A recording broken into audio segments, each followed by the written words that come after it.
अस्सलाम वालेकुम नाज़रीन, मेरी तरफ से आप सबको बहुत बहुत ईद मुबारक, ईद कुर्बा है। और हम यहाँ पर ईद अपनों के साथ मना रहे हैं और हमारे अपने जो हैं वो सबसे ज़्यादा आप हैं, क्योंकि आप हमें देखते हैं, आप हमें सुनते हैं, तो इसीलिए हम सारा साल आपको बोलते हुए दिखाई देते हैं।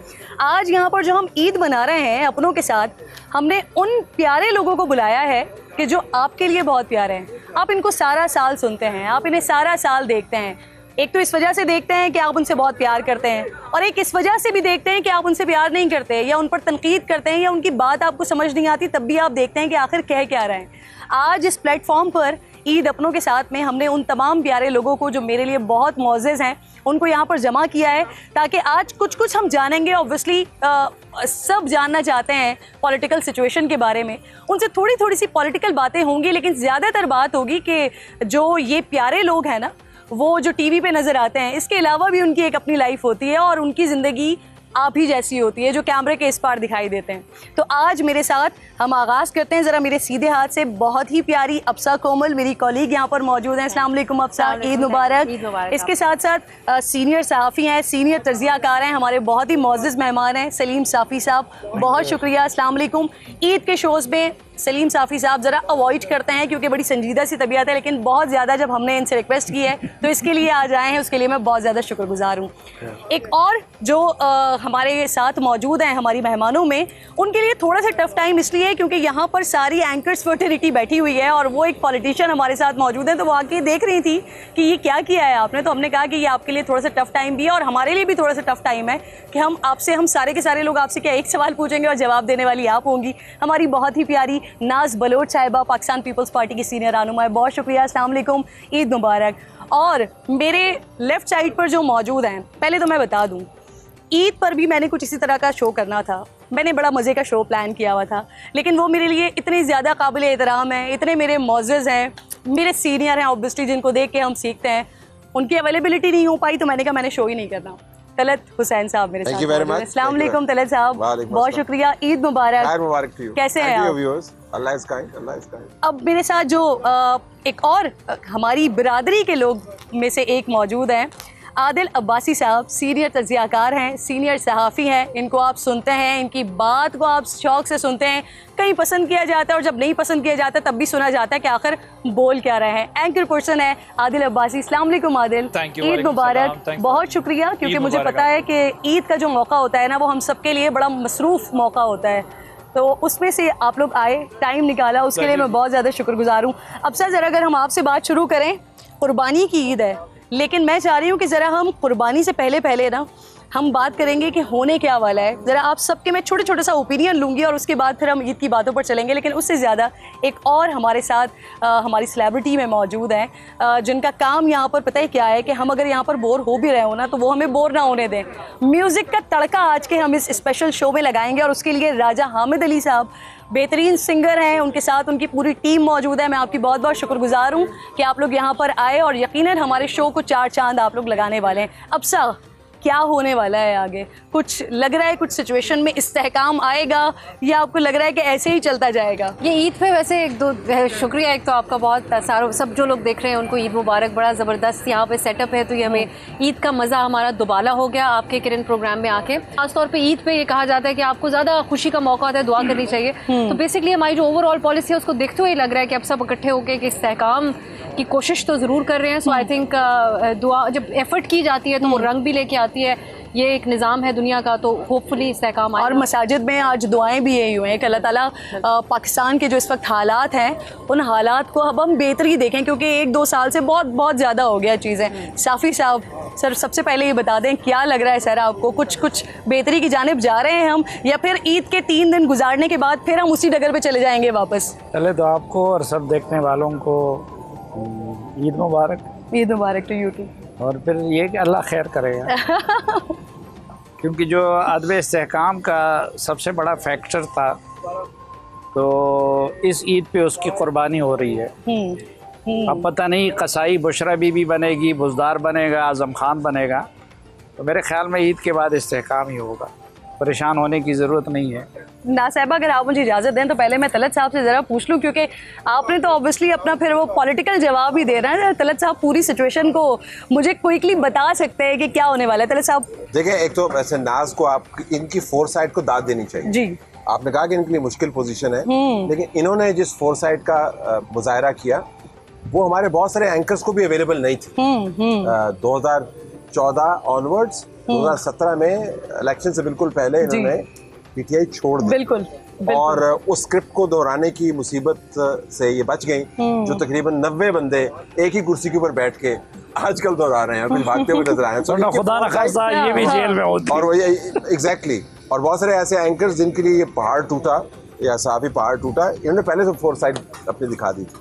आई थिंक जो होने वाला है उसका नतीजा आपको अब दिखेगा। अभी तो जो हो रहा है उसका नतीजा सामने आने वाला। मैं बिल्कुल इनसे इत्तेफाक करता हूँ।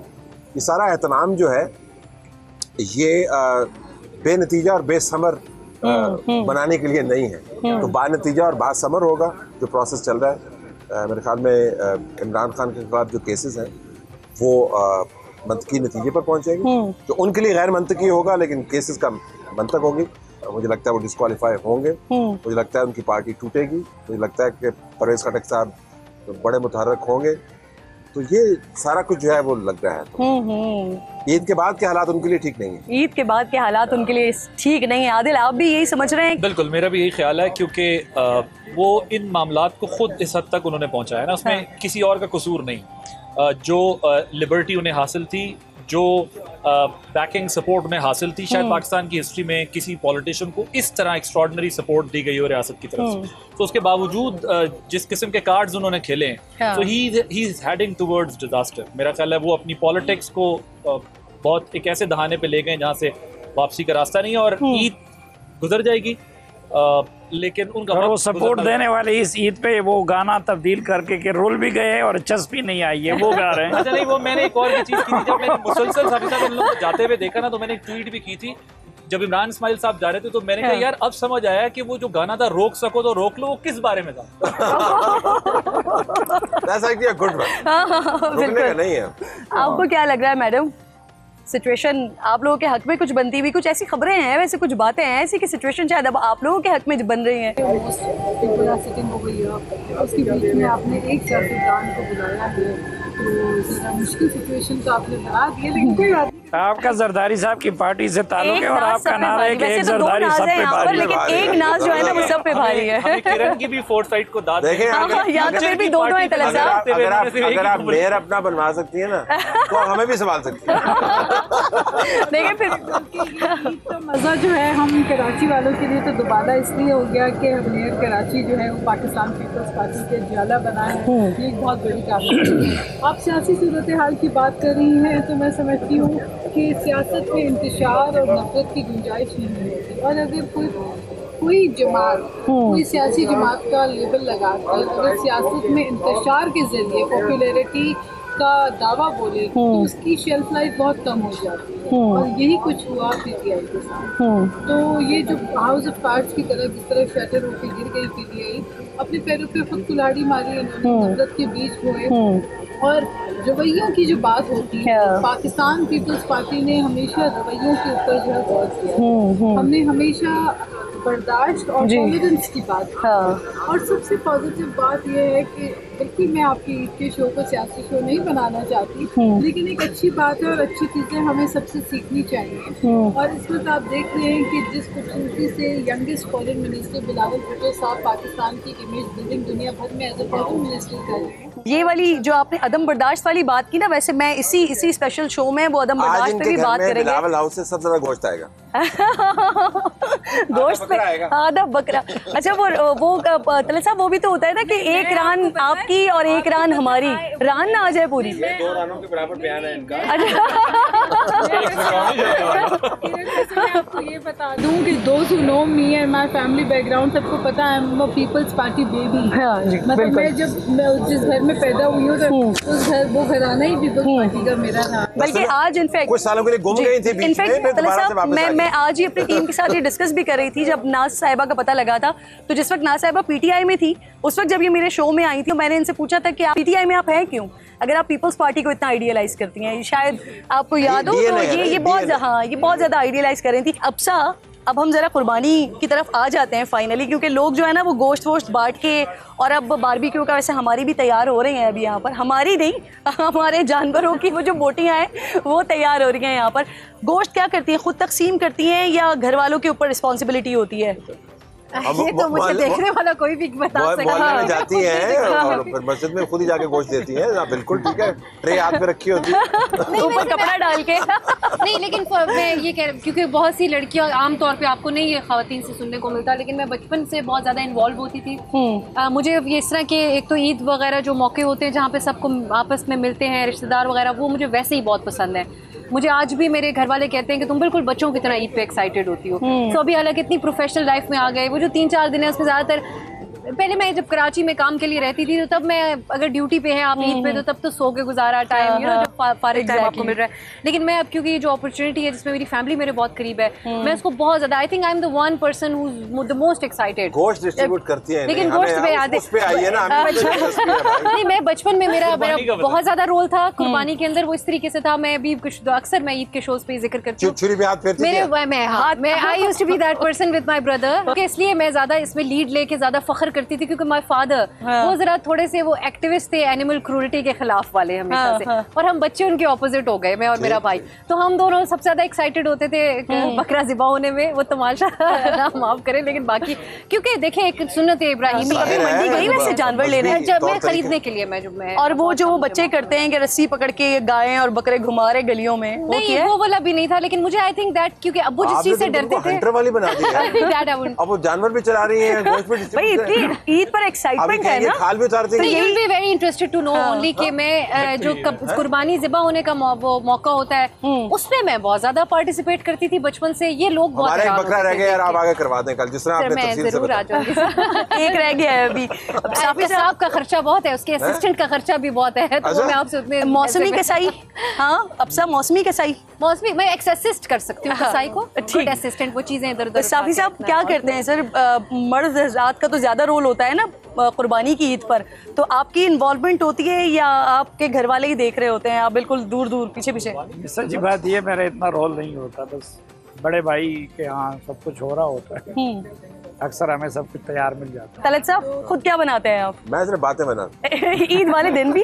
हाँ, अगर उससे काम चल सकता है तो क्यों नहीं। वैसे भाभी कभी नहीं कहती कि आज आप बातों के अलावा कुछ बना ले, किचन देख ले? मैं कुर्बानी में बिल्कुल शिरकत करता हूँ, जानवर की सिलेक्शन के अंदर शिरकत करता हूँ, और कसाई को लाइन अप करना और ये कोशिश करना कि फौरन आ जाए तो फिर वहीं टिका रहे, बकरा ना लटका जाए, ये सारा काम करते हैं। और बचपन में वो बहुत गोश्त। वैसे ऐसा तो नहीं होता होगा आपका नाम सुन के तो चांदाद से ही कसाई आ जाता होगा? बिल्कुल तलत साहब है। दो कसाईयों। मैंने कहा शायद ये पूछ रही है कि आपका नाम सुन के बकरा खुद तो जबान नहीं लेकिन गिव अप कर देता है। बड़ा जरूरी है मेरे ख्याल में, पुरानी रिवायात में जिस तरह साफी साहब फरमा रहे थे कि जो बड़ा है खानदान का उसके गिर्द सारी कुर्बानी हुई। जब ज़रा माँ बाप अल्लाह को प्यार हो जाए तो फिर आपको खुद ही जब बड़ा बनना पड़ता है, सारे काम खुद करने पड़ते हैं, लेकिन पकाता वगैरह में कुछ नहीं। I can't cook to save my life. अच्छा, ओके। अंडा भी नहीं बनाया कभी आपने? अंडा कुर्बानी वाले दिन क्या अंडे? नहीं मतलब मैं वैसे ही पूछ रही हूँ। अच्छा वैसे मैं आपको एक बात बताऊँ, बहुत सारे लोग तलत साहब, बहुत सारे लोग ऐसे हैं जो मैंने देखे हैं उनको कि वो कुर्बानी वाले दिन ना वो ब्रेड और अंडे खा रहे होते हैं क्योंकि उनको कुछ मसाइल होते हैं कुर्बानी के गोश्त से। मैंने बहुत सारे लोग ऐसे देखे और मैं बड़ी हैरान हुई हूँ कि कुर्बानी वाले दिन ये कर रहे होते हैं। कोई मसला होगा, लेकिन अंडा तो उबाल लेता हूँ मैं, अंडा बना भी लेता हूँ, चाय भी बहुत अच्छी बना लेता हूँ, गोश्त आई कांट हैंडल। यानी आप अगर आपके पास कुछ भी नहीं है तो एटलीस्ट अंडा और चाय के साथ आप गुजारा कर सकते हैं। कुछ भी नहीं है फिर मैं कॉफी बना के आराम से दिन गुजार देता हूं, लेकिन I can't cook meat. Okay, आप बना लेते हैं वैसे कुछ? वैसे जो मर्द हज़रात का होता है वो होता है कि फिर रात बारबेक्यू पार्टीज हो रही हैं फ्रेंड्स के साथ, या बाहर निकल गए, या फैमिली में ही हो रहा है, घर पे कुछ हो रहा होता है इस तरह का, उसमें पार्टिसिपेट करते हैं? मेरे घर पे सब कुछ हो रहा होता है और मैं पार्टिसिपेट भी कर रहा होता हूँ, लेकिन बना नहीं रहा हूँ। ओके, ये बना नहीं रहे होते हैं, इनसे बनवाया जाता है। अच्छा। तो वो जो आपने पहला सवाल उधर पूछा था ना, अगर आप ईद की रूटीन इनकी मुझसे पूछ लेती तो मैं आपको ज्यादा बेहतर जवाब देता, और इनको भी पता है। जी जी प्लीज बताएं ना, बताएं बताएं। नहीं अब नहीं, क्योंकि अब वो अपना सरकारी बयान दे चुके हैं। यार ऑडियो लीक करें भाई। बताएं। नहीं मैं कह रहा हूँ ऑडियो लीक करें। जी जी मैं कोई पीटीआई वाला थोड़ा और यहाँ पर तो कोई कैमरा का रूल भी नहीं लगेगा। साहब ने 11 बजे उठना होता है जी, उस वक्त तक कोई बकरा कोई गाय घर में नहीं बची हुई होती, और खाल छाल भी उतर गई होती है, और उसके बाद साथी साहब आके पूछते हैं कि यार ये हो गया ये, अच्छा ठीक बस। हम तो कई साल पड़ोसी रहे हैं, बल्कि हम इनके कदमों में रहते थे, ऊपर छत में ये थे और हम इनके ऊपर नजर रखते थे। ठीक है, महफूज है। तो होता ही है कि वो सारी एक्टिविटीज हमारी मर्दान में हो रही होती है, बड़े भाई के घर पे, ठीक है, जो फैमिली का घर है मेरा और था, अगर आप उसका वो है। वैसे आप थोड़ा ज्यादा वो। तो मैं या तो ये होता है कि चला जाता हूँ उधर, तो अगर उधर चला जाता हूँ तो फिर तो आदिलाबाजी को मेरी मसरूफियात का पता नहीं, ठीक है। अगर ना गया मैं तो फिर वो लोग गए हैं, वो सब कुछ करते हैं, वो शाम को गोश्त वगैरह ले आते हैं, मैं आराम से फिर घर पे सोया चले। रहता आधी लीक्स तो ठीक है ना, हाँ, 50% ठीक है। आदि एडिट किया है ना लीक को इन्होंने, ऑडियो इधर की उधर जोड़ दिया। एंगल तो देना है ना रिपोर्टर ने अपनी खबर को। तो अब क्लैरिफिकेशन से आपको पता चला कुछ ना कुछ ऐसा होता है। बहरहाल इसलिए ये आप मेरी ये गवाही भी मान ले कि इनको सर, पकाना आता हो या ना आता हो, हमारी बहन इनसे पकवाती है, अच्छा बनवाती है। ओपनली एडमिट कर लेता मैंने जिंदगी देखिए में लीक एक दोनों दफा- तरफ से हो रही है। हाँ नहीं ये बिल्कुल ठीक कह रहे हैं। इनकी मालूमात दुरुस्त होगी जितने हद तक है, लेकिन मैं कुछ बना नहीं सकता। लेकिन मैं बहुत फूडी हूँ, खाने पीने का बहुत शौकीन हूँ। और मेरे घर पे एक दफ़ा यूएस से मेरे दोस्त आए, और वो बारबेक्यू की मशीन भी अपने साथ ही लाए। कुछ दिन के लिए ठहरे थे, तो वो समझे कि शायद अब ये खुलेगी तो हम यहाँ बैठ के खाएंगे, जिस तरह हम उनके जाके बैठ के खाते हैं। वो मशीन खुली, असेंबल हुई, सारा कुछ हुआ, ये वो। फिर बनाने के लिए भी मैंने उन्हें दावत दी कि आप बना लें। तो थोड़ी देर तो बनाते रहे, थोड़ी देर बाद उनको याद आया, उन्हें कहा यार ये आप हमारे घर पे मेहमान हैं या हम आपके घर पे मेहमान हैं। तो मेरे साथ ये भी होता है कि मैं सारी चीज़ें एंजॉय करता हूँ, खाता पीता हूँ, लेकिन बना नहीं सकता। वो पैकेज बना के गोश्त बांटने जाते हैं? हाँ मैं बिल्कुल बांटने जाता हूँ। मैं अपने रिलेटिव्स के नहीं बांटने जाता, लेकिन लड़ाई है क्या? नहीं सर, मैंने वो रिस्पॉन्सिबिलिटी अपने अच्छा, मैंने क्या पता नहीं। मैं जो है वो जो सही मुस्तहिक हैं उधर मैं बांटने पहुंच जाता हूँ, और बाकी रिलेटिव्स जो हैं उनका मैंने असाइन किया हुआ होता है अपने घर में किसी न किसी को। क्या अच्छा, ये आप सबसे मेरा एक सवाल है, महंगाई ने ईद को कितना ज्यादा मुतासर किया है? अब साहब से शुरू करते हैं। देखिए, आम बंदे के लिए तो ओवरऑल लाइफ को बहुत ज़्यादा मुतासिर किया है ना। हम देखते हैं कि जो, बल्कि इनफैक्ट मैं एक एग्जांपल देती हूँ, जिधर से मैं अपना चश्मा बनवाती हूँ, वो ये बात कहने लगे कि अब बहुत सारे ऐसे, क्योंकि अच्छी महंगी दुकान है तो बहुत सारे वेल ऑफ लोग वहाँ पे आते हैं। तो वो भी ये बात, कुछ दिन पहले ये बात हो रही थी, तो उन्होंने कहा कि लोगों ने जो है वो अपनी चीज़ें रिपेयर, ऐनक वगैरह रिपेयर करवानी शुरू की इंस्टेड ऑफ और न्यू उसको मैं परचेज खुद करें। ज़ाती तौर पे कई दफ़ा कुछ थोड़ा डैमेज हो गया तो आप कहते हैं भाई नया चश्मा बना के दे दे। सो अब आप थोड़ा सा एक कदम पे, मैं ज़रा को कोशिश कर ले, जब तक चल जाता है, कुछ स्क्रैचेस हैं कुछ दिनों बाद, तो भाई हम तो प्रिविलेज्ड है, अल्लाह का उस तरीके से बहुत करम है हमारे ऊपर। लेकिन जिनके हम हालात देखते हैं आसपास लोगों के, फिर ये इस ईद से पहले हमारे लिए ये सोक भी एक हमने मनाया है, जो वाक़या पेश आया बोट का, उसके जो महरक़ात हैं, जो रीज़न्स हैं इन चीज़ों के पीछे होते हैं, तो वो आपको पता ही है कि हम इस ईद पे जो हम मिल रहे हैं लोगों से, हर फैमिली फंक्शन के अंदर जो यंग ग्रेजुएट्स हैं, मेरे कज़न्स या नीसेस नेफ्यूज़ वगैरह, वो आके हमेशा ये पूछ रहे होते हैं कि कनाडा के लिए अप्लाई करना है या अमेरिका के लिए करें या यूके के लिए करें। सो आई थिंक बड़ी दुख होता है इस चीज़ का कि एक तो ब्रेन ड्रेन हो रहा है इस मुल्क से, फिर जो हालात हैं उनको वो अपॉर्चुनिटी अभी तक नहीं मिल सकी है। तो आई रियली होप कि आने वाले दिनों में कोई हम इस तरह की उम्मीद जो है, यानी महंगाई इफेक्ट कर रही है, हर खास आम को इफेक्ट कर रही है। आदिल, गाय भागी है क्या इस दफ़ा, या कभी भागी जिसके पीछे आप उसको पकड़ने के लिए भागे हो? वो मैं यही सोच रहा था, आपने ये सवाल पहले मुझसे नहीं पूछा, जो सबसे पूछा गाय बकरे, ये तो मेरा बड़ा शौक होता था बचपन से, और मैं अभी तक जो है वो खुद जाकर सेलेक्ट करता हूँ जानवर, और कुर्बानी के वक्त भी मैं वहाँ खड़ा होता हूँ।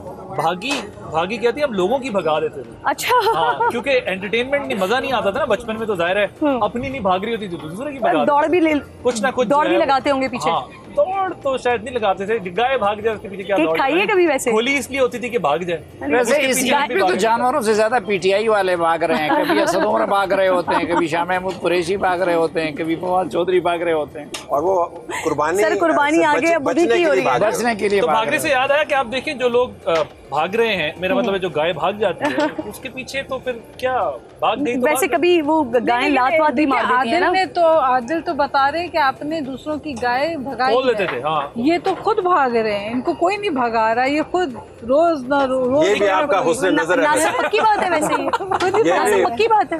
क्या पता किसी ने रस्सी काटी हो, वैसे मेरी तरह जो भाग रहे हैं उन्हें पता है कि वो खुद भाग रहे हैं। देखिए गाय बकरे की बात और होती है, इंसान की बात और होती है। तो उनको इंसान जो है वो असल में मेरा ख्याल रस्सियां खुलने का सीजन है तो उसमें फिर जो है वो गाय पे जैसी शरारत आदिल कर रहे होते हैं उनके साथ भी कोई शरारत नहीं, मुझे नहीं लग रहा कि शरारत हो रही है। मुझे लग रहा है कि वो खुद जो है ना अपनी जान बचा के भागना चाह रहे हैं, क्योंकि जाहिर बात है एक बहरहाल I don't want to make it again political, लेकिन जो कुछ मेरा ख्याल है पीटीआई ने किया है, क्योंकि मेरा ताल्लुक कराची से है और मैं जब कराची शहर में हम तालीम हासिल कर रहे थे, बचपन उधर गुजरा, उधर स्कूल कॉलेजेस का जो दौर था बहुत खौफ का दौर था, और उसकी वजह आपको पता है कि वो एमकेएम का एक दहशत एक खौफ जो है वो इस कदर तारी होता था कि आए दिन 10 लोग 15 लोग 20 लोग टारगेट किलिंग के शिकार होते थे। वैसे मुझे एमकेएम से याद आया, आपकी कुर्बानी की खालें कहाँ जाती हैं?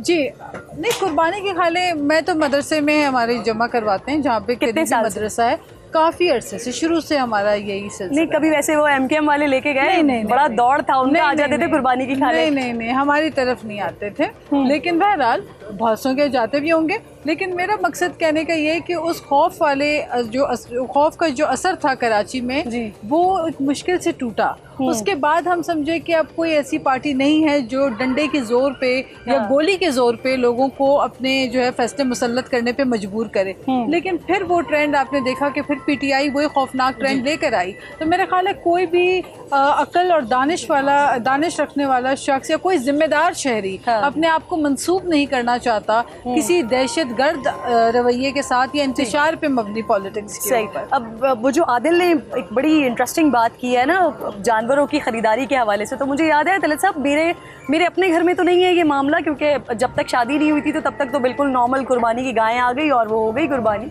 लेकिन फिर जब शादी हो गई तो ससुराल में बड़ा अजीब सा देखा, सारे बच्चे वो जी गायें भी वाइट कलर की हो तो उसकी पलके भी वाइट हो तो उसके खुर भी वाइट हो, और फिर वो 10-15 दिन वो ख्वारी हो रही है जी पूरी मुसलसल मंडी में, और फिर उसके बाद वो जानवर और शाहकार आ रहा है कोई, तो कोई इस तरह के चक्कर में तो कोई इस तरह का सिलसिला है वैसे? देखिए जो शरी ज़रूरत है उसमें ऐप के बगैर और खूबसूरत और अपनी पसंद का जानवर, लेकिन उसको हमने नेक्स्ट लेवल पर ले गए हैं। अब उसमें एक फैशन भी आ गया है और जिस किस्म के जानवर हमने देखे हैं महंगाई के बावजूद, अब तो टिकटॉक के ऊपर जानवर और पीछे गाने लगाए होते हैं, तो अब जानवर जो है ना वो एक स्टेटस सिंबल है, तो उसमें ये सारी नोक परख तो देखनी चाहिए। लेकिन एक ऐसे दौर में जिसमें मर्द जो है वो फेशियल कराते फिर रहे हैं, अगर जानवरों के ऊपर भी ये तवज्जो दी जा रही है तो कोई बात नहीं है। लेकिन हम इतना शरी अयूब के अलावा कोई ज़्यादा नहीं देखते। सेहतमंद होना चाहिए और बस इतना ही है। वैसे ये सही कह रही, बहुत ज़्यादा तवज्जो देते हैं उसको। और ये चीज़ बहुत ज़्यादा हो गई कि वो जो कुर्बानी का एक मकसद है कि इसार, वो ख़त्म करके वो फैशन सिंबल बनता जा रहा है, वो एक शायद दिखावा बहुत ज़्यादा बनता जा रहा है। आजकल जो बात हो रही थी ना कुर्बानी के हवाले से, वो अगर अपने रिश्तेदारों का हिस्सा भी डिस्ट्रीब्यूट कर देना जो डिजर्विंग नहीं है जी, तो वो जरूरी नहीं है कि 3 आप बराबर के करें। जिस किस्म की गुर्बत है जितना गरीबों के पास चले जाए उतना बेहतर है। बिल्कुल ऐसा ही है, इससे बेहतर कुर्बानी क्या होगी? तो उसके लिए अगर आप सेहतमंद जानवर ले रहे हैं तो बहुत अच्छी बात है। लेकिन अगर आपने ये दिखाना है कि भाई मेरा 10 लाख का जानवर है, 12 लाख का, तुम्हारा 9.5 लाख का, ये क्या जानवर हुआ? वो जानवर और गाड़ियों की जो रेस है ना उसमें फर्क नहीं है। बिल्कुल प्राडो है मेरे पास, बड़ी गाड़ी वो हो गया। अब सब ऐसे हुआ है कभी ये कंपटीशन 10 लाख की आई है हम 12 की लेंगे? नहीं इस किस्म का तो नहीं रहा, बल्कि ऑब्वियसली हम तो इस्तात के मुताबिक ही हमेशा कुर्बानी करते रहे हैं।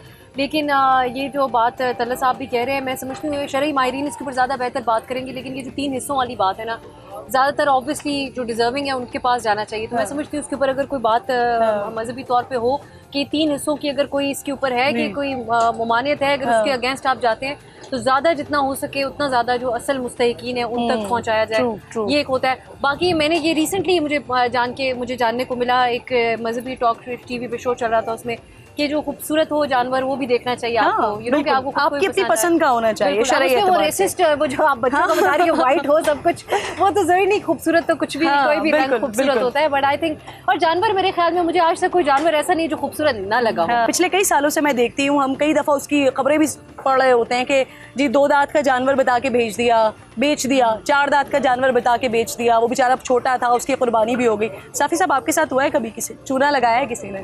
बदकिस्मती तो ये जो पहली बात यहाँ पे हो रही थी ना कि ये जो इबादत है इसकी रूह ख़त्म हो गई है और हमने इसको फैशन और स्टेटस सिंबल बना दिया है जी। वो जो इकबाल ने कहा था ना कि रह गई रस्म अज़ा रूही बेलाली ना रही, तो वो कुर्बानी हो, वो हज हो, अब हज भी एक फैशन बन गया है। अभी मैं देख रहा था कि इस मरतबा ये हमारे जो बड़े बड़े पैसे वाले लोग हैं जी। तो कल मैं किसी से बात कर रहा था कि यार ये हर साल हज पे क्यों जाते हैं, तो पता चला कि यार उधर उनको मौका मिल जाता है कि इधर शायद उनका अवेलेबल ना हो, उधर उनको वज़ीर भी मिल जाते हैं, जनरल भी मिल जाते हैं, तो वो उनको ओब्लाइज करने के लिए भी उधर जाते हैं और उनके लिए तो कोई मसला नहीं होता, उधर जाके हज के मौका पे उन पे खर्चे वर्चे कर देते हैं। फिर आप अभी इसको देखें, अब यहाँ पे मैं सियासी बात नहीं करना चाहता, हालांकि आरिफ अलवी साहब के वालिद भी बड़े आलिम थे और शुरू में ये भी कि उन्होंने सरकारी खर्च पे हज के लिए वो 46 बंदों के नाम दिए थे। वो सऊदियों ने उनसे कहा कि जी खुदा के बंदो, हम स्टेट गेस्ट के या हेड ऑफ स्टेट या हेड ऑफ गवर्नमेंट के सिर्फ, तो उनसे पहले 28 करवा लिए और अब ये वो पार्टी जो दूसरों को कहती थी कि भाई आपके पैर जारी करे, ये करे ना, चाय और बिस्किट के ऊपर कैबिनेट की मीटिंग रखा करते थे। खबर पता क्या है इसमें कि अलवी साहब के पास 42 बंदे हैं। देखे ना, वो ऐसे माहौल में एक तो बंदे ही नहीं है। इमीडिएट रिलेटिव है ना, अच्छा, वो उसने अपने दूर के रिश्तेदारों को भी अपने साथ मिला दिया था। अब वो सऊदियों के सामने हमारी क्या पोजीशन बन गई होगी, आखिर में अब वो 18 पे आ गए, उन्होंने कहा जी हम 18 से ज़्यादा एकोमोडेट नहीं कर सकते ना। अब खुदा के बंदे, हज तो वही है कि आप साहिब इस्तिताअत हो, बिल्कुल, आप उधर जाके कुर्बानी करें, आप सरकार के खर्चे पे करें, फिर इसी तरह लोगों को दिखाने के लिए करें। जो लोग एंटाइटल नहीं हैं उनको भी आप साथ ले जाते हैं। तो हमारी ज़्यादातर इबादत बदकिस्मती ये है कि वो एक रस्म रह गया है, एक स्टेटस सिंबल रह गया है और यही उसी ज़ुमरे में कुर्बानी भी आती है। जी।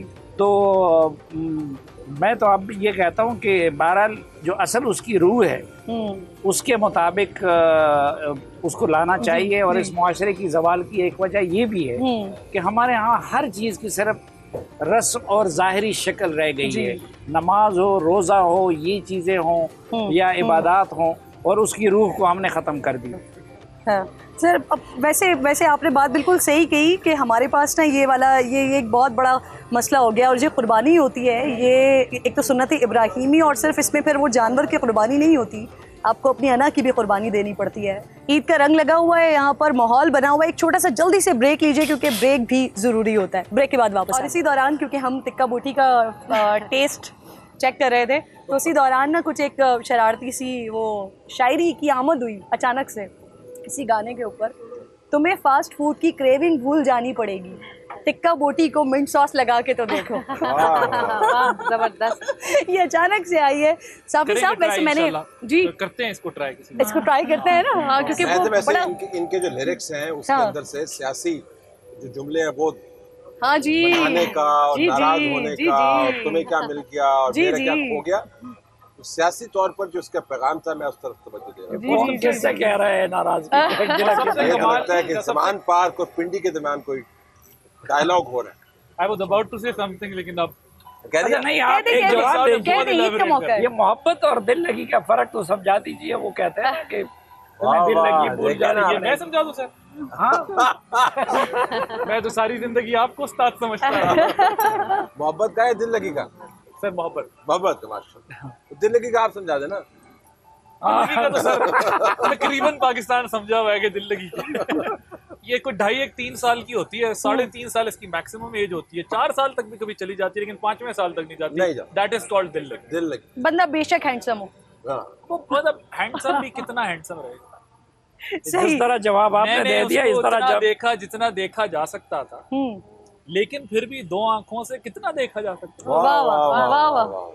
ऐसे बता उसमें भी दिया कमाल ये था जब इन्होंने कहा ना, खुदा के लिए अब छोड़ दो ये पर्दा, हाँ फिर मुझे तलस्सा वाली बात याद आई। हाँ, बिल्कुल मजेदार बातें यहाँ पर हो रही हैं। ईद अपनों के साथ हम मना रहे हैं। हामिद भाई मौजूद हैं, ज़बरदस्त म्यूजिक का तड़का यहाँ पर लगा रहे हैं। देश परदेश इंतजामिया की मैं बहुत शुक्रगुजार हूँ कि जिन्होंने ये खूबसूरत सा माहौल हमें बना कर दिया हुआ है। एक छोटा सा ब्रेक लीजिए, ब्रेक के बाद वापस आते हैं, गुफ्तगू के सिलसिले को यहीं से कंटिन्यू करें। वंस अगेन जी, हमारी तरफ से एक बार फिर आपको बहुत बहुत ईद की मुबारकबाद। अच्छा, अब हम एक बड़े सेगमेंट की जानिब, इसमें कुछ हम थोड़ा सा डिफरेंट करेंगे, जिस पर्सनालिटी का मैं नाम लूँगी तो जो हमारे मेहमान बैठे हुए हैं वो बताएंगे कि उनके जहन में क्या बेहतर समझते हैं कि उनको इस प्रोफेशन में नहीं बल्कि इस प्रोफेशन में होना चाहिए था।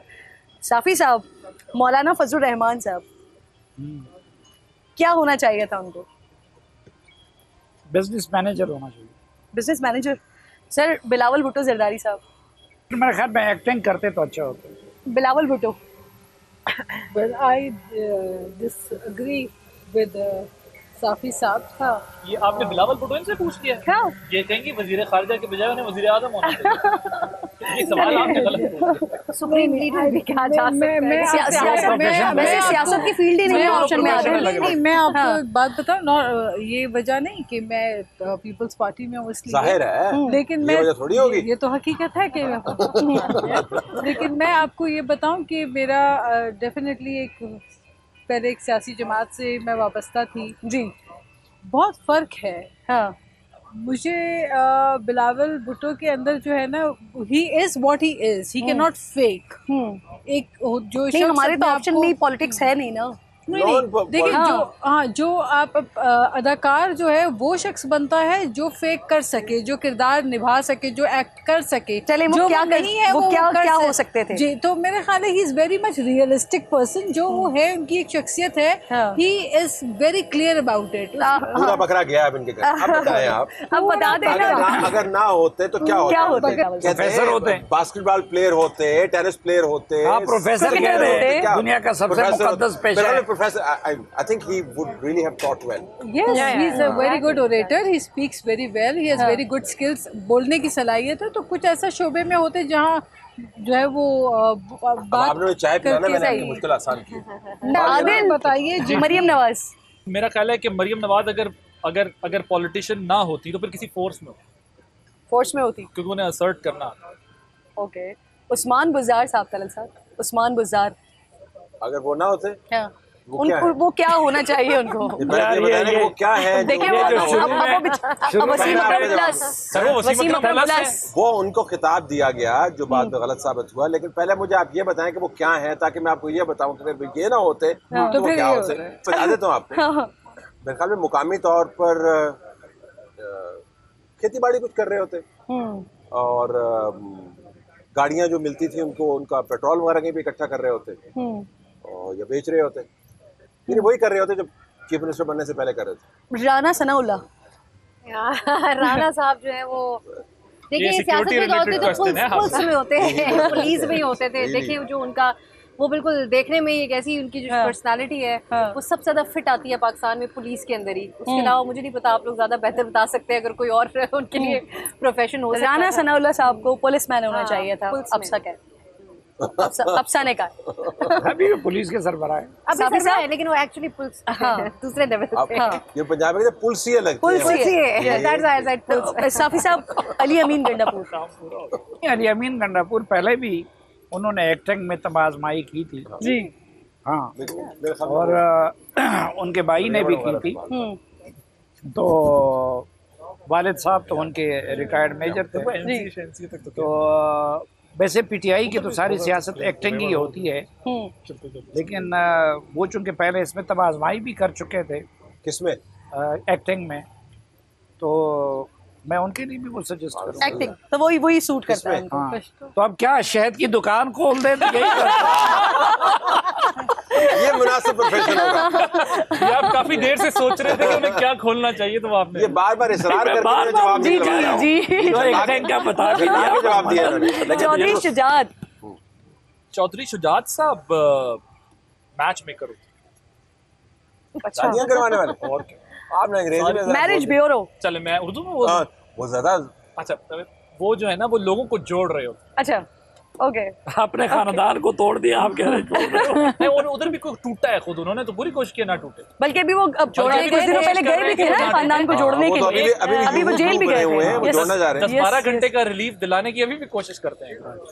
पहले साहब परवेज खटक डांसर होते, बहुत अच्छे, और खटक डांस बेहतरीन करते, और शायद तेज हवा में ना कर पाते लेकिन करते जरूर। I think he has a talent for dancing. Firdaus Ashiq Awan साहब सर्जन, काटपीट, वो तो वैसे भी डॉक्टर हाँ, का वो प्रोफेशन डॉक्टर है, जी, लेकिन yes. वो प्रैक्टिस तो नहीं कर रही, बट आई थिंक शायद वो यही करती कोई जो है अपनी प्रोफेशन से वापस। अगर वो होती तो आप उनसे सर्जरी करवाते?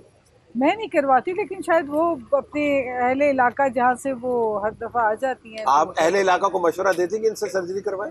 मैं तो मशवरा नहीं देती as a professional, as a doctor, and personally जो है मैं समझती हूँ कि हमारा जो माशरा है ना, यहाँ पे आदमियों के लिए ज़रा डिफरेंट रवायात होती हैं। अगर एक कई आपने ऐसे लोग देखे होंगे जिन्होंने बेशुमार सियासी पार्टीज बदली होंगी, लेकिन उधर लोग भूल भी जाते हैं। लेकिन एज अ वुमन दो सियासी इख्तिलाफात अपनी जगह हों, लेकिन बाउंस बैक करके आने की जो उनकी आदत है और जो उनका वो है, I think she is a headstrong lady. आप एतराज़ हम कर सकते हैं, हमें उनकी सियासत से मुखालफत हो सकती है, बस ये तय पा गया कि आप समझती हैं कि अगर वो इस प्रोफेशन में नहीं होती तो वो एक सर्जन होती। जी हाँ, जी हाँ। लेकिन उनसे सर्जरी का किसी को मशवरा नहीं देते। हाँ, उनके पास होते डिग्री, वो सर्जन होती, लेकिन वो मशवरा किसी को नहीं जाता। सर्जरी नहीं कर, जैसे अभी प्रैक्टिस में नहीं है वैसे उस वक्त भी प्रैक्टिस में नहीं होती आपको। नहीं तो अभी प्रैक्टिस शुरू हुई है, अभी तो बहुत प्रैक्टिस में है वो। अभी तो प्रैक्टिस शुरू हुई है उनकी। मेडिकल प्रैक्टिस की बात कर रहे हैं, ये भी मेडिकल ट्रीटमेंट ही समझे जो हो रहा है। ओके। अगर डॉक्टर ना होती तो फिर शायद कसाई, वो सही है। अच्छा डॉक्टर, कसाई, कसाई होती कौन? ख़वातीन कसाई, फिर तो उनके पास ऑर्डर बहुत आते हैं, इसीलिए तो मैं कह रही हूँ कि फिर तो बहुत ऑर्डर्स आते हैं, क्योंकि होते नहीं है ना। बैठे बैठे दर्जा तब्दील कर दिया, कहाँ पे सर्जन, कहाँ पे कसाई। ये आपने क्यों ऐसा कहा? नहीं, लेकिन वैसे फिर दो दोनों में ही काटना पीटना है ना, महसूस हो। स्पोर्ट्स पर्सन भी उनको बड़ा शौक है, यस किक बॉक्सिंग भी कर सकती है। हाँ, kick boxing, that is right. हाँ, कभी कभी लाइव शो में भी वो ट्राई कर लेती थी। जी जी जी। साफ़ी साहब को मैंने अफसा ने बल्कि बताया हमें कि कई सालों पहले साफ़ी साहब ने कुछ गुनगुनाया था, कुछ सुनाया था। तो चले वो नहीं मानते, अगर 12-13 साल तो हम अभी फिर से साफ़ी साहब कुछ सुना देना, कुछ सुना देना। अब ये मैंने कभी सोचा भी नहीं था कि अफसा जो है इस तरह कर सकती सफेद झूठ तो नहीं कह सकते, रिकॉर्डिंग निकलवा दूंगी मैं आर्काइव्स में से। देखें वो रेडियो प्रोग्राम ये कर रही थी, म्यूजिक चला के सपोर्ट किया था। नहीं, म्यूजिक पीछे इतनी सपोर्ट के लिए पूरी टीम बुलाई है हमने। अब देखें, बच्चों का गाना मुझे दो चीज़ों का बड़ी हसरत है जी कि काश मुझे गाना गाना आता, ना गा सकता, या मेरी आवाज़ उसकी काबिल होती या फिर।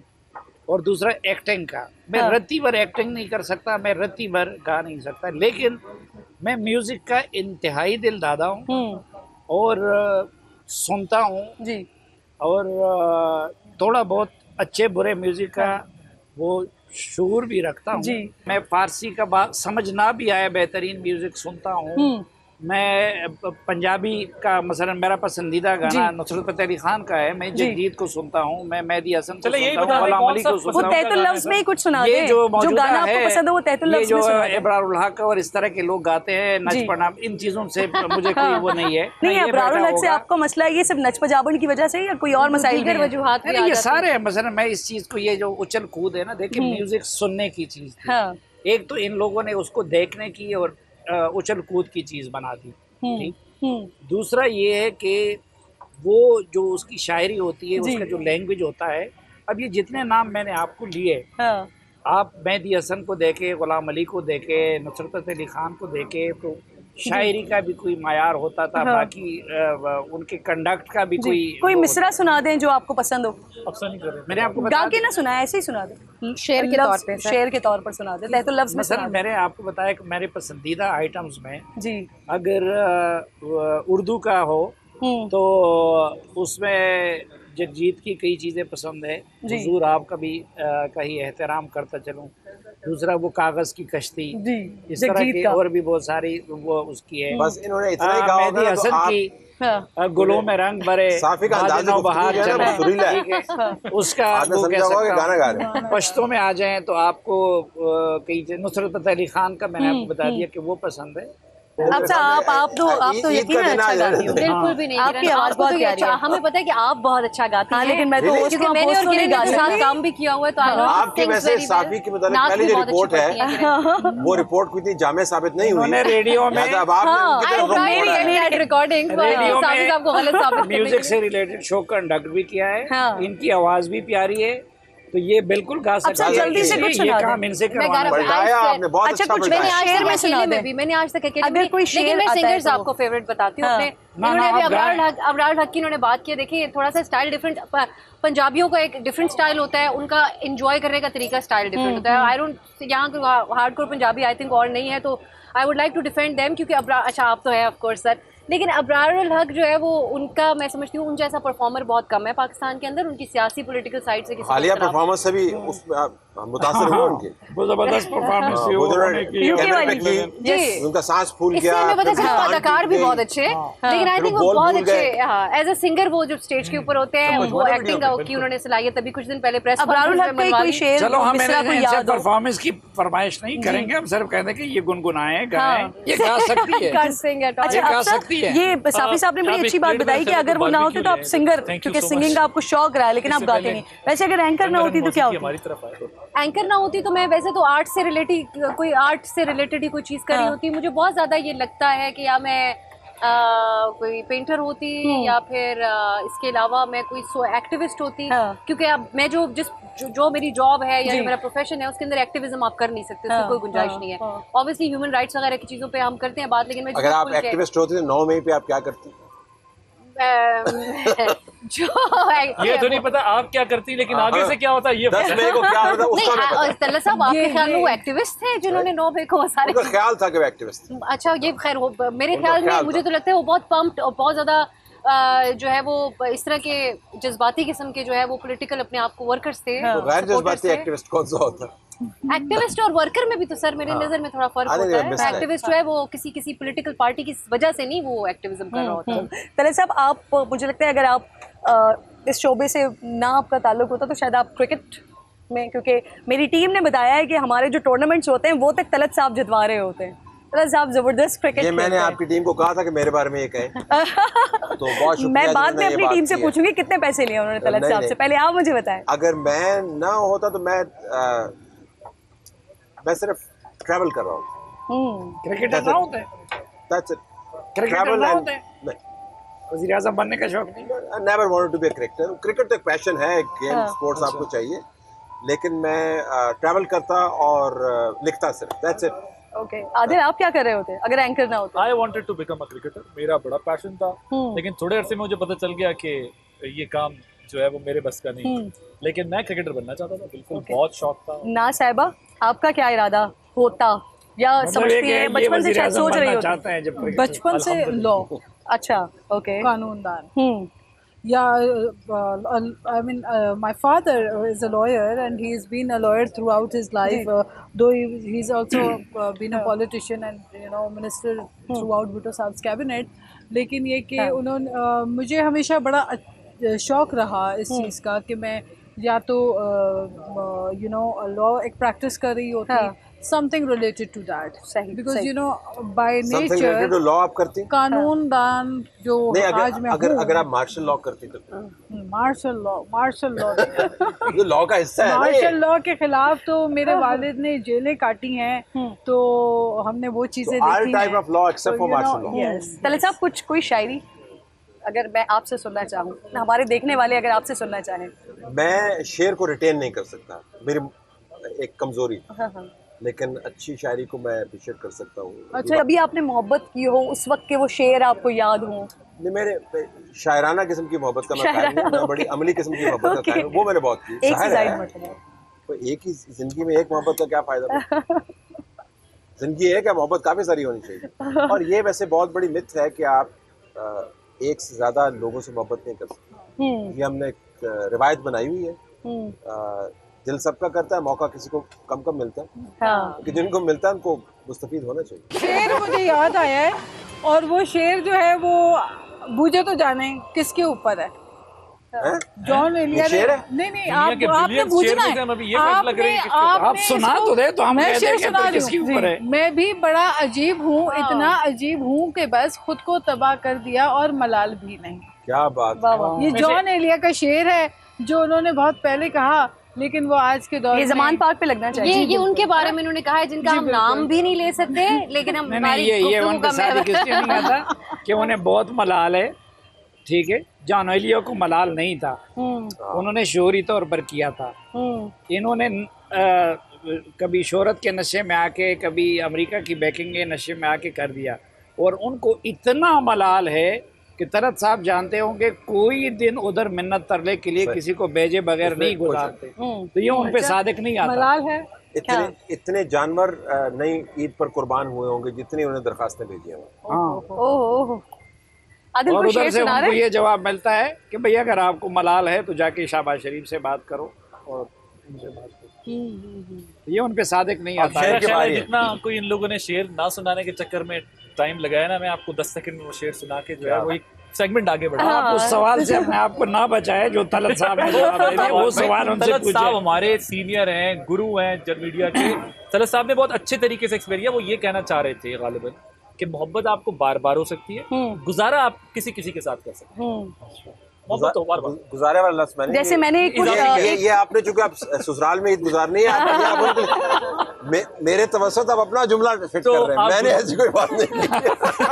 तो गुजारा आप किसी किसी के साथ कर सकते हैं, गुजारा आपका हर किसी के साथ वैसे आपका नहीं, वैसे ये कितनी मोहब्बतों के बाद गुजारे वाली सिचुएशन आई है।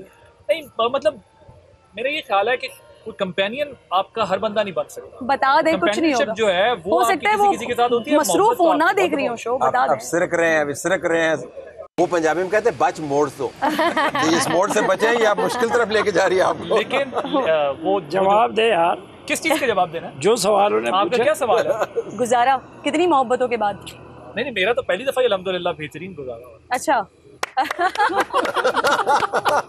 इसकी भाई- अगले 2 दिन अच्छी गुजर गई। हाँ जी, बेहतरीन तो पास हो गया। बेहतरीन। उन्हीं के लिए चले शेर सुना दे। देखिए आप बार बार जो हम इफ्तारों में बात कर रहे हैं, हाँ तो शेर ये है कि खूब है इश्क का ये पहलू भी, खूब है इश्क का ये पहलू भी, मैं भी बर्बाद हो गया और तू भी बर्बाद। वाह तो ये जो इस्तारा इस्तेमाल हो रहा था ना, मेरे ख्याल उससे ज्यादा आइडियल ये है कहीं के लिए कि वो खुद भी बर्बाद होगा और किसी को बर्बाद भी। हाँ बाहमी बर्बादी का बाहमी बर्बाद। खींचा है इन्होंने माशाल्लाह। बिल्कुल जी। हमारे पास एक ब्रेक का वक्त आ गया है, एक छोटा सा ब्रेक ले रहे हैं, ब्रेक के बाद वापस आते हैं और गुफ्तगू का सिलसिला यहीं से आगे बढ़ाएंगे। अगर आप सबकी कोई फरमाइश है तो ये हमारे साथ हामिद साहब बैठे हुए हैं।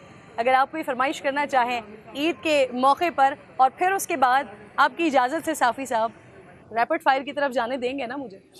ठीक है, पहले गाना सुनते हैं हामिद साहब से एक अच्छा सा, और फिर उसके बाद हम रैपिड फायर खेलेंगे अपने तमाम मेहमानों के साथ। सोचने की बात ये, इतने सालों पहले फैज साहब को कैसे पता निकाला है चला ना था? किसी का। बहुत ही वैसे आजकल कुछ दिनों के लिए आप ये भी कह सकते नहीं हैं तो आटे तक पहुंचते बड़ा टाइम है, लिस्ट बड़ी लंबी है। आजकल मसरूफ हैं। लेकिन तेजी बहुत है ना। नहीं बहुत लंबी लिस्ट है भाई। कुछ दिनों के लिए ये भी कह सकते हैं 2028 चढ़ी। गलत जी कुछ दिनों के लिए ये भी कह सकते हैं जो कोई कमर से निकले तो सुईदार चले। अब हम रैपिड फायर की तरफ जा रहे हैं बहुत तेजी के साथ। अच्छा, खवातीन से शुरू करते हैं। इस साल इलेक्शन होते देख रही हैं अक्टूबर में या नवंबर में? देखते हैं, क्योंकि मैं फ्यूचर प्रेडिक्शन कम ही कर पाती हूँ, बाकी लोग कर लें, लेकिन होने चाहिए आई थिंक, तो होंगे, उम्मीद तो यही है। ठीक, आप देख रही हैं अक्टूबर में या नवंबर में? अक्टूबर में देख रही हैं। अगला वजीर आजम किसे देख रहे हैं? बुजदार साहब। शहबाज शरीफ अच्छे वजीर आला या वजीर आजम? अच्छे वजीर आला। वजीर आला। मियाँ साहब इस साल मुल्क में वापस होंगे?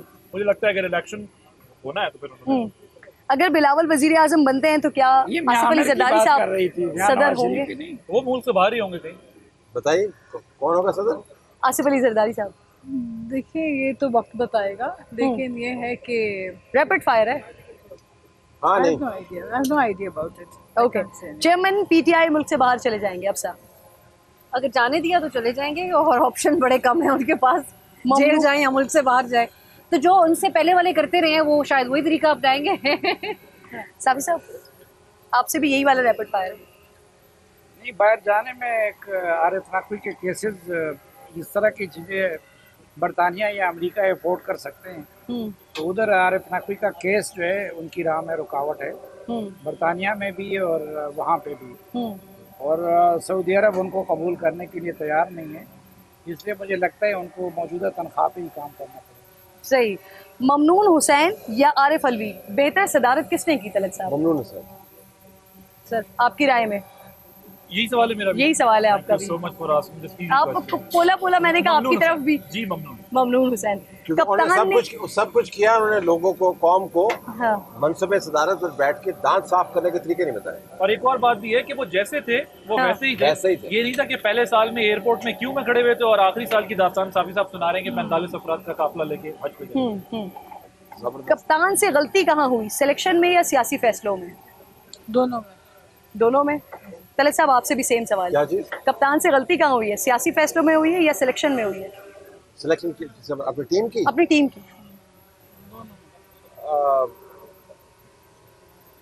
तीसरा भी इसका जवाब बनता है, लेकिन दोनों में से सियासी फैसलों में और टीम सिलेक्शन में। सियासी फैसलों में। सियासी फैसलों में। यार वैसे ये सवाल इस वजह से कप्तान से गलती हुई या सिलेक्टर से हुई?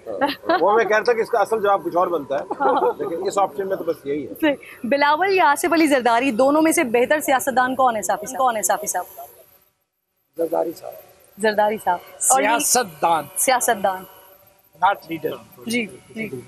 बेहतर सियासतदान कौन? देखिए बिलावल साहब साहिबजादे हैं जरदारी साहब के, और जरदारी साहब से तमाम जो हमारे मुल्क के सियासतदान हैं उनके सियासी तौर पे उनके मतलब उस्ताद की हैसियत रख सकते हैं। सो आई थिंक ऑब्वियसली जरदारी साहब। मरियम नवाज या नवाज शरीफ, इन दोनों में से बेहतर सियासतदान कौन है? नवाज शरीफ। नवाज शरीफ। तलत साहब? नवाज शरीफ। नवाज शरीफ। कराची इलेक्शन की तरह पीपल्स पार्टी पूरे मुल्क में कामयाबी हासिल कर पाएगी, उस पर आना कीजिएगा। इंशाल्लाह, व्हाई नॉट। खुदा दो के तीन और तरीके बता देंगे। खुदा के लिए ये ऐसे ही है जैसे आप 9 लाख की नहीं, आप मुझे एक बात बताएं। नहीं एक मुझे रैपिड फायर तो है, लेकिन बात मुझे बताइए कि जिनकी कराची में एक भी असेंबली, कौमी असेंबली में एक नशिस्त भी ना हो, देखिए ये रैपिड फायर है के सामने मैं आपको ये बात बार बार हो रही है ना, तो इसलिए बता रही हूँ। यहाँ पे हमारे पास district Keamari, district south, district west में हमारे पास सीटें हैं कौमी असेंबली की, सूबाई असेंबली की, डिस्ट्रिक्ट मलीर में हमारे पास सीटें हैं। तो मेरा ख्याल है पीपल्स पार्टी की पॉपुलैरिटी तो बहरहाल है कराची में। अब उसको अगर कोई ना माने तो आदिल हम क्या कर सकते हैं, ना माने। मैंने इनसे कहा कि वैसे आजकल मार्केट अच्छी है, 9.5 लाख वाली चीज आप 3.5 लाख में भी लेके आ सकते। मौलाना फजल रहमान साहब अगले सदर होंगे? हो सकते हैं, बिल्कुल। उन्होंने बड़ी मेहनत की है वो करने के लिए, लेकिन अब अभी तक हम कुछ कह नहीं सकते। It's a tough competition. Safi साहब? ख्वाहिश इनकी मौलाना की बहुत ज़्यादा है और कोशिश भी, लेकिन एक लोगों को गलतफहमी है जी। इस वक्त मौलाना साहब और जरदारी साहब की वो माजी वाली दोस्ती नहीं रही। दोनों एक दूसरे से बड़े यानी मुकाबला है दोनों में जी। और मौलाना की क़ुर्बत इधर ज़्यादा है और उधर पीपल्स पार्टी उनसे नफ़रत करती है और वो पीपल्स पार्टी से अंदर से नफ़रत करते हैं।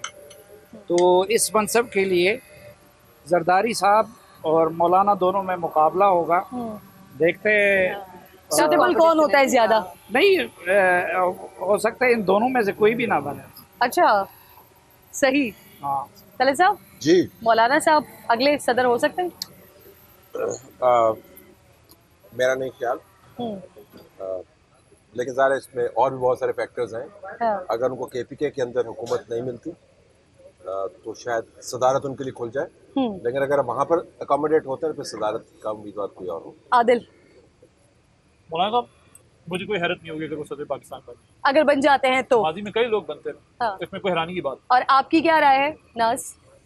देखिए, सियासत में कुछ भी हो सकता है और डेफिनेटली सियासी जमातों के सरबराहान जो है वो हर कोई अपनी कोशिश भागदौड़ में लगा रहता है, तो कांट से एनीथिंग। सही। ब्रेक के बाद वापस आते। बहुत मज़े की बातें हमने की हैं यहाँ पर, कुछ अपनी ज़िंदगियों के बारे में भी शेयर किया गया है और ज़्यादातर तो हमने कोशिश नहीं भी की थी, लेकिन उसके बावजूद भी क्योंकि सारे जितने भी लोग हैं यहाँ पर बैठे हुए वो पॉलिटिकल बातें करने वाले लोग हैं, सारा साल यही करते हैं, तो वो कहीं ना कहीं से फिर भी पॉलिटिक्स आ ही जाती है बीच में।